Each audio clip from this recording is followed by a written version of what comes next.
Shalom, selamat bertemu lagi saudara-saudaraku pada hari ini untuk renungan firman Tuhan. Dan saya percaya Bapa di sorga mau menyediakan baik kita makanan rohani yang sangat istimewa dari sorga. Kita berdoa setiap hari dengan doa Bapa kami. Dan salah satu perkataan yang selalu kita fokus yaitu perkataan yang kita doa kepada Bapa di sorga ya, seperti yang Yesus ajarkan, yaitu berikanlah pada kami makanan kami pada hari ini yang secukupnya. Give us our daily bread. Saudaraku, dalam pikiran kita mungkin itu berbicara tentang makanan secara fisiologi kita, makanan seperti nasi, roti, sayuran, dan segala keperluan kita untuk hari itu. Ternyata Tuhan berbicara lebih dalam daripada apa yang kita perlukan secara fisikal kita, yaitu sebenarnya adalah firman Tuhan. Firman Tuhan mengatakan bahwa manusia bukan hidup dari roti saja, tapi daripada firman yang keluar dari mulut Allah. Our daily bread adalah firman Tuhan. Setiap minggu kita mendengar khotbah ataupun juga mungkin melalui dari masa ke masa kita melihat membaca firman Tuhan dan juga mendengar khotbah secara online. Tapi saudaraku, sebenarnya keperluan kita untuk firman Tuhan itu lebih amat kita perlukan daripada sekadar waktu ruang yang kita isikan dengan mendengar firman Tuhan ataupun aktiviti rutin seperti hari Ahad, ibadah hari Minggu, mendengar firman Tuhan. Itu adalah keperluan kita setiap hari. Mari kita senantiasa melihat ini dengan hati yang sangat-sangat open, terbuka bagi Tuhan untuk menerima makanan sehari-hari, setiap hari, yaitu firman Tuhan. Dan perbagian, saya percaya hidangan yang sudah kita makan sebelum ini dan hari ini hidangan yang istimewa daripada firman Tuhan. Saya selalu katakan bahwa dalam satu nada penuh dengan appetite untuk mau makan yaitu resepi yang baru dari surga. Mari kita berdoa sebelum kita teruskan persekutuan merenung firman Tuhan kita pada pagi hari ini. Saya pimpin kita dalam doa. Bapa di sorga, terima kasih Tuhan karena Engkau sangat baik dan luar biasa baik kami. Engkau sangat sayang dengan kami. Engkau selalu mau memberikan kepada kami yang terbaik melalui rencanamu yang telah Engkau berikan dan sediakan baik kami dalam hidup kami, dalam masa depan kami. Sungguh-sungguh Bapa adalah yang istimewa, yang terbaik buat kami.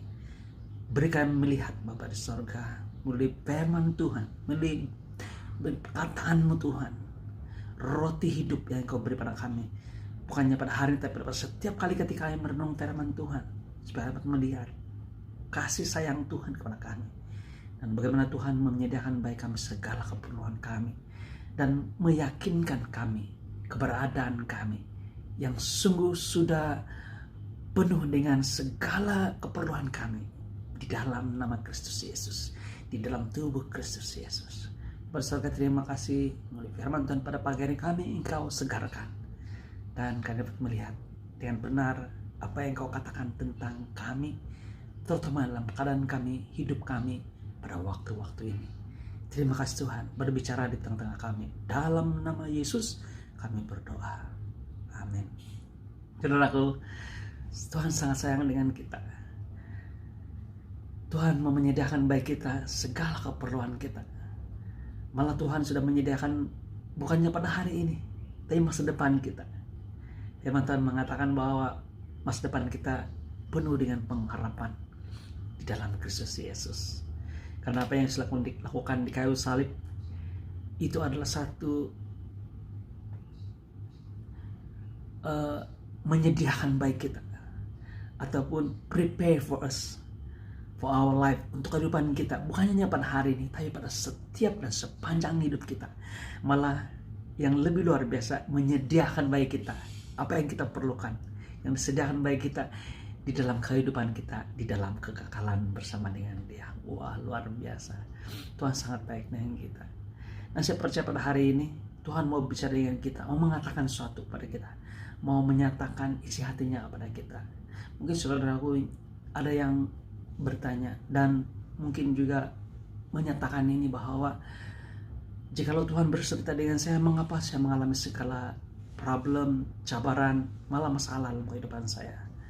Malah juga segala sesuatu yang menghambat, kekurangan, bukan hanya dalam dunia sekarang ini, dalam keadaan yang sangat-sangat tertekan dengan situasi pandemik, tetapi juga dalam pribadi kita, pribadi Anda. Mungkin kita katakan bahwa saya mengalami masalah ini yang sangat khusus, saya mengalami masalah keluarga dan sebagainya. Pada hari ini Tuhan mau menghibur kita, Tuhan mau meneguhkan kita, karena kita tahu bahwa Tuhan sudah menyediakan segala sesuatu untuk kita. Jadi bagaimana Tuhan menyediakan itu bagi kita? Mari kita lihat firman Tuhan. Ada dua firman Tuhan yang kita petik di perjanjian lama, yang mau kita menyerahkan, malah menghadapi situasi kehidupan kita yang kita lihat sebagai satu cabaran yang luar biasa. Malah ada di antara kita mungkin melihat itu sebagai satu peperangan, dan peperangan yang sukar untuk dimenangkan. Malah setiap kali kita berusaha untuk mau memenangi pertempuran ini, kita merasa lemah dan kita merasa kalah. Dan kadang-kadang kita rasa seperti kita kuat, tapi banyak masa kita merasa kita lemah. Saudaraku, pada hari inilah firman Tuhan yang Tuhan mau berikan pada Anda dan saya.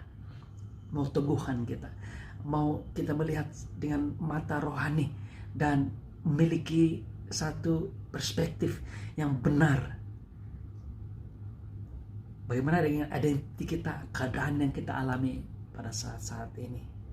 Dan Tuhan mau menyatakan dalam firman-Nya. Mari kita lihat ini dalam dua cerita ataupun dua peristiwa yang berlaku di perjanjian lama.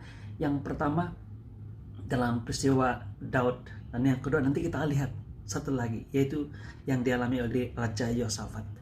Kita lihat firman Tuhan ini terdapat dalam 1 Samuel pasal 17. Dalam firman Tuhan ini kita dapati satu situasi yang berlaku dengan orang-orang Israel. Mereka sedang diancam oleh segerombolan, saya katakan bukan segerombolan, ramai tentara orang-orang Palestina yang mau mengalahkan dan mau memusnahkan bangsa Israel. Dan yang sangat-sangat mencabar ataupun satu yang sangat sukar untuk dihadapi oleh orang-orang Israel pada waktu itu ialah mereka bukan saja menghadapi bala tentara orang Palestina yang ramai, tapi bala tentara Palestina yang dipimpin oleh seorang yang berbadan gergasi, giant, besar, dan pribadi ini bernama Goliath. Yang seperti inilah sisa-sisa daripada orang-orang yang gergasi-gergasi yang telah termusnah atau dimusnahkan oleh Tuhan pada waktu zaman air bah, di waktu zaman Nuh. Goliath mencemuh orang-orang Israel dan menghina orang-orang Israel. Dia katakan, siapa yang boleh melawan kami? Malah dia mencabar, dia katakan, jikalau sesiapa yang boleh mengalahkan dia, Goliath ini, anggaplah, dia katakan, kalau saya kalah, kami semua kalah, tidak perlu berperang lagi. Biar saya, kalau saya mati, maksudnya orang-orang Palestina dianggap sudah kalah. Jadi mereka akan meletakkan senjata dan menyerah pada orang Israel. Tetapi dia katakan sebaliknya, jikalau saya yang menang, si gergasi ini, Goliath ini mengatakan, kalau saya yang menang, orang Israel juga akan dianggap sebagai kalah. Yang melawan saya itu kalah, bagi pihak orang Israel kalah, maka orang Israel semuanya dianggap sudah kalah dan harus meletakkan senjata dan menyerah kepada orang-orang Palestina. Dan ini menyebabkan tentara-tentara Israel gentar. Malah Raja Saul pada ketika itu pun juga merasa sangat-sangat gentar dengan ancaman orang Israel, orang Palestina ini. Si Palestina ini orang yang bernama Goliath. Dan ini kedengaran oleh Daud yang ketika itu dia hanya seorang gembala. Dan ketika dia mendengar ini, dia pergi bertemu dengan Saul dan dia katakan, Tuanku, biar saya kalahkan bagi mewakili orang Israel untuk berperang dengan Goliath. Dan Saul melihat keadaan Daud yang masih kecil, mungkin juga tidak terlalu kecil tapi masih muda. Kita lihat dalam Alkitab mengatakan mukanya masih kemerah-merahan, kan? Mungkin juga karena paras matahari sebagai seorang gembala. Dia katakan, kamu tidak mampu, tidak boleh. Tapi Raja Daud mengatakan bahwa saya sudah ada pengalaman di padang. ketika menjaga, melindungi binatang ternakan saya daripada singa, daripada beruang. Saya kalahkan mereka semua karena kuasa Tuhan. Dan Saul katakan, oke, kalau kamu mau berperang silakan. Dan dia akan bagi kepada Daud kotopong ataupun baju zirah ataupun baju perisai kepada Daud yang diperbuat daripada logam. Dan itu tidak sesuai dengan Daud karena dia terlalu kecil dan susah untuk dia bergerak. Dan Daud katakan, tidak perlulah saya pakai ini. Dan ditanggalkan itu, biasa datang dengan apa yang ada pada saya. Dia cuma berkalkan dengan tongkat, dan juga satu dipanggil pelontar ataupun sling dalam bahasa kita, yaitu lastik. Dia memilih batu-batu di sungai yang bulat, yang sesuai untuk dia, dan dia bawa dan bertemu dengan Goliat. Nah, ini yang luar biasa yang kita akan lihat dalam firman Tuhan ketika Daud bertemu dengan Goliat. Dan inilah reaksi Goliat. Dia katakan begini, ketika orang Filistin itu menunjukkan pandangannya ke arah Daud serta melihat dia, dihinanya Daud itu karena ia masih muda, kemerah-merahan dan elok parasnya. Wah, ini seperti seorang yang masih muda remaja. Orang Filistin itu berkata kepada Daud, "Anjingkah aku, maka engkau mendatangi aku dengan tongkat?" Lalu demi para allahnya orang Filistin itu mengutuki Daud. Pula orang Filistin itu berkata kepada Daud, "Hadapilah aku, maka aku akan memberikan dagingmu kepada burung-burung di udara dan kepada binatang-binatang di padang." Tetapi Daud berkata kepada orang Filistin itu, "Engkau mendatangi aku dengan pedang dan tombak dan lembing, tetapi aku mendatangi engkau dengan nama Tuhan semesta alam, Allah segala barisan Israel yang kau tantang itu." Ayat 46. "Hari ini juga Tuhan akan menyerahkan engkau ke dalam tanganku, dan aku akan mengalahkan engkau dan memenggal kepalamu dari tubuhmu. Hari ini juga aku akan memberikan mayatmu dan mayat tentara orang Palestina kepada burung-burung di udara dan kepada binatang-binatang liar, supaya seluruh bumi tahu bahwa Israel mempunyai Allah." 47. "Dan supaya segenap jemaah ini tahu bahwa Tuhan menyelamatkan bukan dengan pedang, bukan dengan lembing, sebab di tangan Tuhanlah pertempuran, dan Ia pun menyerahkan kamu ke dalam tangan kami."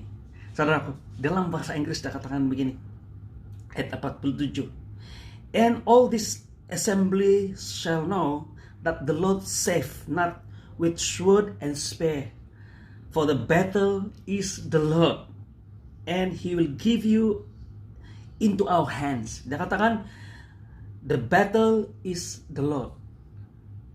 Peperangan itu adalah peperangan Tuhan, bukan peperangan orang Israel, bukan peperangan Daud. Daud melihat ini dengan jelas. Saudaraku, rahasia untuk kita menghadapi segala cabaran kita dalam setiap hari kehidupan kita. Mungkin kamu katakan, dan kita melihat sebagai satu pencobaan, adalah dengan menyatakan bahwa peperangan yang kita alami ini adalah bukan peperangan kita. Bukan apa yang saya hadapi. Ya mungkin kita hadapi, tapi bukan kita yang menghadapi dan memenangi peperangan, tapi Tuhan yang memerangi. Mungkin kamu katakan, "Netua, kamu tidak paham apa yang saya alami." Penetua tidak pernah mengalami pencobaan. Saya mengalami pencobaan yang luar biasa. Saudaraku, bagaimana kamu tahu bahwa saya secara pribadi tidak mengalami pencobaan ini? Saya mengalami pencobaan, malah saat ini saya sedang mengalami pencobaan, cabaran yang luar biasa dalam kehidupan saya. Tapi saya melihat, dan saya mengajak kita untuk melihat bahwa cabaran yang kita alami, pencobaan yang kita alami dalam kehidupan kita, dalam keluarga kita, adalah bukan peperangan kita. Itu adalah peperangan Tuhan. Dan inilah rahasia untuk kita menghadapi kemenangan. Daud mengatakan dengan jelas, dia katakan bahwa peperangan itu Tuhan menyelamatkan kita bukan dengan pedang atau dengan tombak. Itu bicara tentang apa yang kita ada dalam tangan kita yang kita pegang. Mungkin juga dalam segi kekuatan keuangan kita, mungkin juga dari segi kekuatan fisiologi kita, fisikal kita, minda kita, hati kita, ataupun orang-orang yang kita harapkan. Saudaraku, bukan. Tuhan memberikan kemenangan bagi kita bukan dengan pedang, bukan dengan tombak, bukan dengan kekuatan manusia atau apa yang ada dalam dunia ini, tapi dengan kekuasaan yang dimiliki oleh Allah sendiri. Malah Tuhan tidak menggunakan apa yang kita miliki, karena peperangan ini adalah peperangan Tuhan. Yang kita tahu pada hari itu apa yang berlaku dengan Goliat. Dia jatuh, dia rebah, dia mati. Malah kepalanya dipenggal oleh Daud, dan dia mati dengan satu lontaran batu plastik. Tidak pernah kita dengar, ataupun mungkin jarang-jarang kita dengar bahwa ada orang yang meninggal karena di lastik. Tapi ini yang berlaku dengan Goliat. Mungkin dalam size badan kita mungkin ada orang yang boleh meninggal karena ada benturan ataupun pukulan ataupun lontaran ataupun tembakan batu di atas kepala. Tapi ini adalah gergasi yang tingginya sehingga 8 hingga 9 kaki tinggi. Luar biasa. Besar badannya, gergasi. Tapi dia mati dengan satu benda yang sangat-sangat kecil. Karena bukan benda itu yang menyebabkan Goliat meninggal, tapi karena tangan Tuhan yang ada pada lastik ataupun sling yang ada pada Daud. Ini luar biasa. Dan pada hari itu kepala Daud dipenggal, dan orang-orang Israel mengalami kemenangan. Orang Filistin bertemperan lari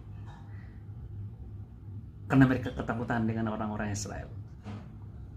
Kepala Goliat ini dipenggal, dan ada satu cerita cerita menjadi tradisional orang-orang Israel yang diceritakan oleh golongan rabi, bahwa mereka percaya bahwa kepala Goliat ini telah dibawa ke Yerusalem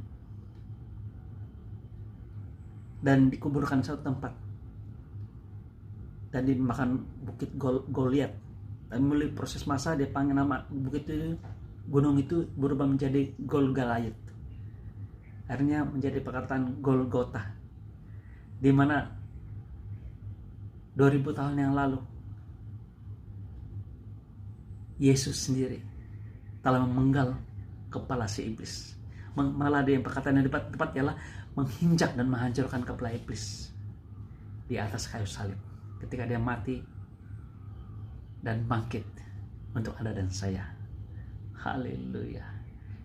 The battle belong to the Lord, atau the battle is the Lord.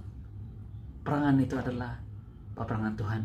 Saya suka dalam terjemahan Alkitab versi Bonyo. Mari kita lihat ini ayat 47. Dan seluruh jemaah ini akan tahu bahwa Tuhan tidak menyelamatkan dengan pedang dan tombak, karena peperangan ini sememangnya, dia katakan luar biasa, karena peperangan ini sememangnya milik Tuhan, dan Dia akan menyerahkan kamu dalam tangan kami. Saudaraku, saya mau kita melihat ini dan bertindak seperti ini.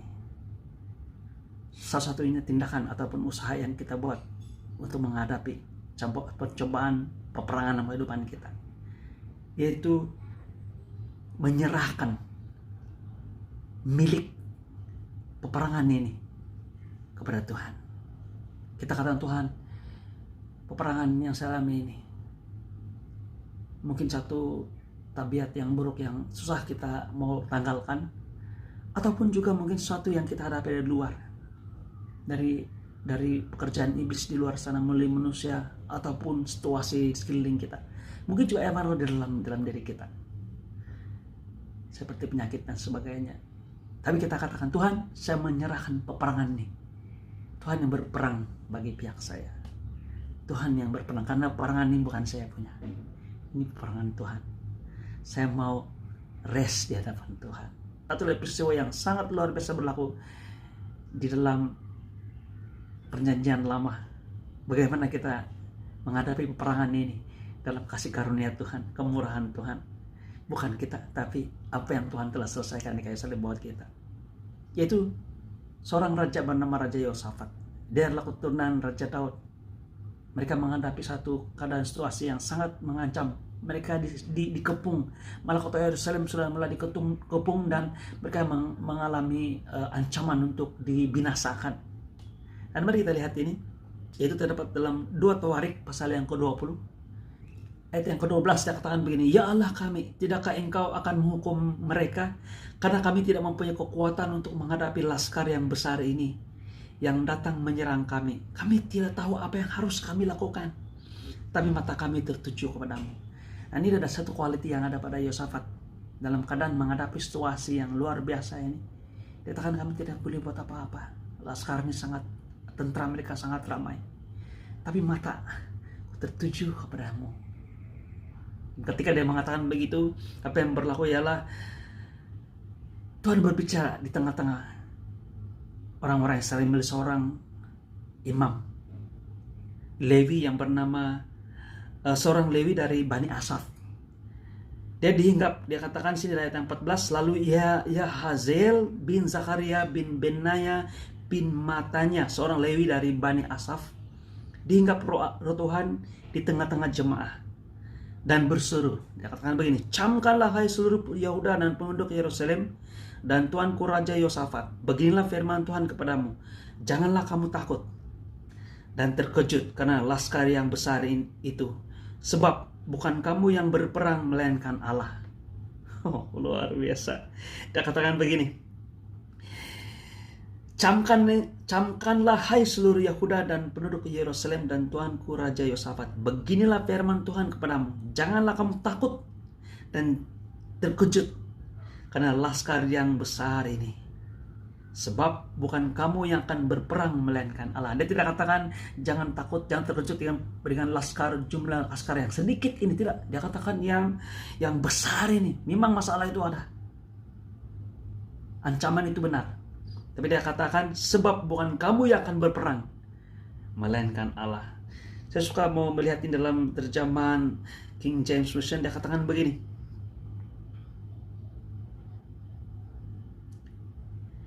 "And he said, hearken ye all Judah, and ye inhabitants of Jerusalem, and thou King Jehoshaphat, thus saith the Lord unto you, be not afraid nor dismay."